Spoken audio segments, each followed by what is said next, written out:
De los 11 jugadores que salten el domingo a la nueva condomina, Víctor Muñoz solo ha confirmado uno. Tierno repetirá como titular tras debutar ante el Sabadell en una posición a la que se le ha dado muchas vueltas. Pruebas, un buen puñado de futbolistas, reconversión de otros y Víctor todavía no ha encontrado el perfil que le gusta. La idea que tengo yo del mediocentro no es la que corresponde con los jugadores que tenemos.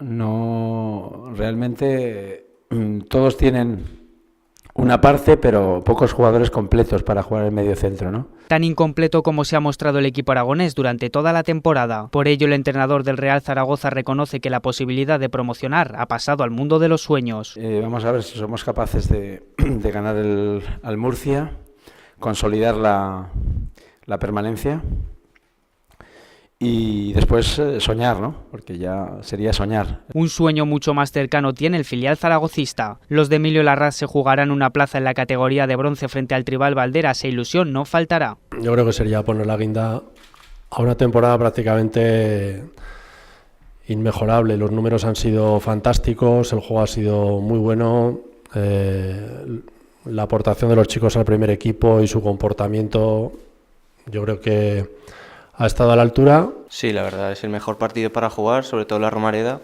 y que mejor que delante de nuestro público para ganar la eliminatoria. La cita será el domingo a partir de las 11:30 en el Estadio Municipal de la Romareda. Los sueños de unos y otros estarán en juego.